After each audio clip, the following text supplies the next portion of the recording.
In the distance, you see the Mount of Olives. That's where we were before. Where we were before, you can see the hotel, the Seven Arches Hotel, where the viewpoint is, where we stood. And then between this mountain and the Mount of Olives is the Kidron Valley. And then Kidron Valley comes down here, and it connects to a valley that comes between us and the Mount Zion Ridge. That's the Ben Hinnom Valley. That's where we're going to be hiking today, in the Ben Hinnom Valley. Great.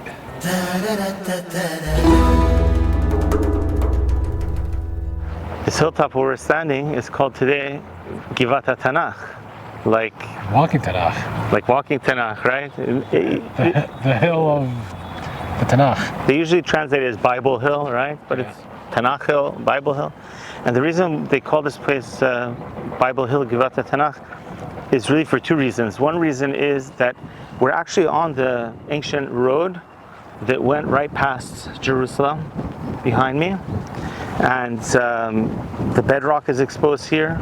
And so you could imagine people like Abraham, Isaac, Jacob, David, all walking right along this route and stepping on this exact bedrock where we are. That's the other reason, is that it's one of the only places in Jerusalem that's left in its natural state undeveloped. And so you can stand on the bedrock where people stood, but also the wildflowers that are here, the herbs that grow here, they're all the natural indigenous is this part flora. Is this protected?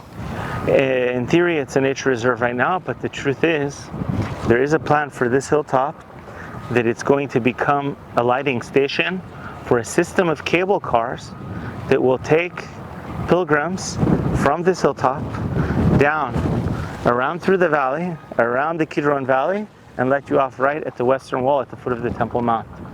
So this is going to become the station for people to ascend to the temple in the near future. The plans are in the coming years. Wow. So it's going to be really unfortunate that we're going to lose this little tiny Jerusalem Nature Reserve, but I think that we're elevating it. Yeah, not just elevating, but we're laying the foundations really for mass pilgrimage to the third temple when it's rebuilt. Every 8 seconds, a car that holds 10 people is going to go by. 10 people go in, and it goes and takes you around in a few minutes to the western wall. I can only imagine if Abraham was here with his cable car, he'd be like, oh wow, this is so amazing. He could have got to the binding of Isaac more quickly.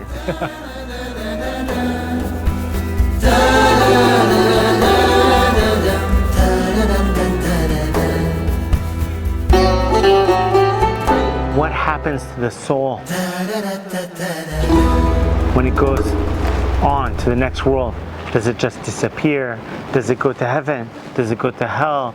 Is there some sort of purgatory? Now, when you read the Hebrew scripture, the Tanach, you won't find a lot about the afterlife. Very sparse. There's some hints, to reward and punishment in the next world, but there's not a clear theology or a clear, idea laid out there.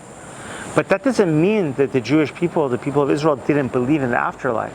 Certainly, we always believed in it. Certainly, Moses received traditions about this at Mount Sinai. The prophets had traditions about this. In the Second Temple period, the rabbis started to describe in more detail the process of what happens to the soul after we pass away. The description that emerges uses terminology which is anchored to this place where we are. This is the Ge Ben Hinnom, or for short, Gehinnom, Judaism's version of hell, if you want to call it that, is named after. Hell will be much worse. It doesn't look too bad, right? Today it's a beautiful green valley. It's actually a sort of nature reserve, natural park. But we're going to hike down, and I think when you understand what used to be here 2,000, 3,000 years ago, I think we'll understand how this place came to symbolize in people's mind the place of punishment of the wicked in the next world.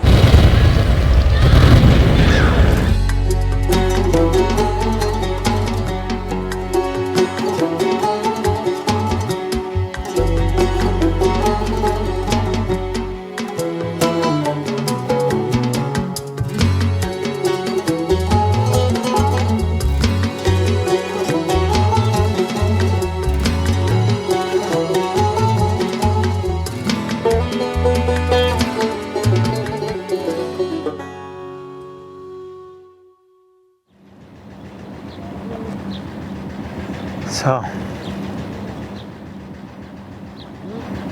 in the book of Joshua and through, Judges and First Kings and all of that, this place has no connection to any ideas of evil or hell or anything like that. So the question is, how did this valley that back then was probably a beautiful valley of farming, and today has once again become really a beautiful national park, how did it get such a bad rap? Why did they use this place as a metaphor for hell? This valley is below the city of Jerusalem. The city of Jerusalem is right up there, guys. And if we continue up, up, up, we will get to the Holy Temple, to the Mount Moriah, the place of the temple. So Jerusalem is on a slope, at the top of which is the Temple Mount, and at the bottom of which is the Ben Hinnom Valley. So first and foremost, when we think about Jerusalem, it's not just a physical city, it's also a spiritual level. And the name Jerusalem can be split into two words. Yerushalayim can be split into two words. Shalem. Very nice. Yira, which means Fear or awe. fear or awe. Shalem, which means Complete. complete. Like the word shalom. Peace is also connected to shalem, which means complete, whole. So Yerushalayim, Jerusalem, can be understood to mean Yira Shalem, complete awe. So someone who is in a spiritual state of Yerushalayim is in a state where they are right with God, where they are present and aware of the reality that God controls everything and that we have to follow His ways. So a person who is on this slope, that Jerusalem is built on a slope, if you climb up the slope, up the ladder of Yira, Shalem, of complete awe, you get to the Temple Mount, which is at the top. But if you allow the ways of the world to drag you down on that slope, you end up at the bottom. And what's at the bottom? Gehenna. Ben Hinnom, the valley of Ben Hinnom, or for short, Gehenna. That's the first sort of symbolic layer of how this place became associated with hell.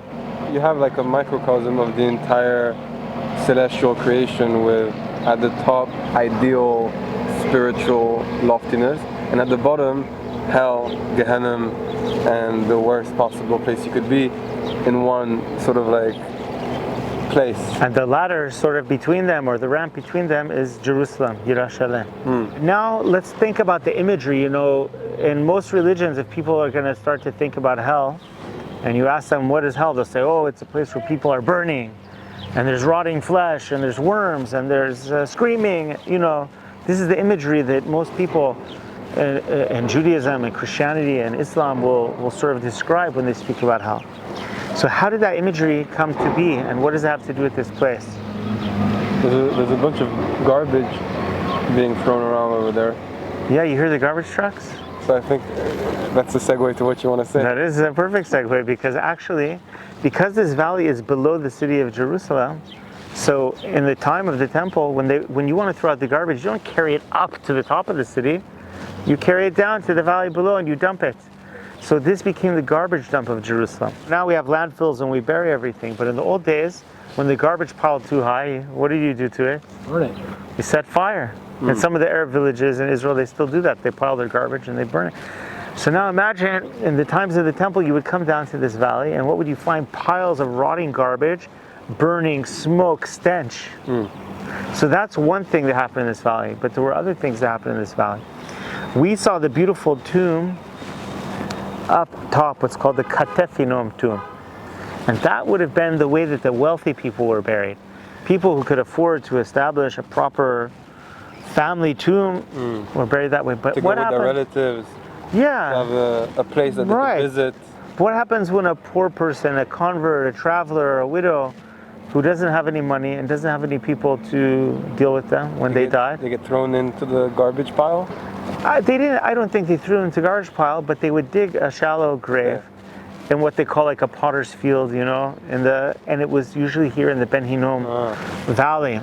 And so you would have the poor people buried in shallow graves. When you bury people in shallow graves, and then it rains, and the ground gets muddy, bodies sometimes come to the surface. Right. And now you might come down to this valley, and in addition to all the burning garbage, you might see decomposing corpses with worms. So you're already starting to get the picture, you know, of the imagery that we associate with hell. But there's one thing that's even, let's say, way beyond all of this, and that's what the prophet Jeremiah tells us. It's also in the book of Kings. It tells us that here in the Ben Hinnom Valley is where the Jews would go to do the one thing which was the most horrendous and the most embarrassing thing that some of the Jews were doing in those times, which is to worship the Canaanite god Molech.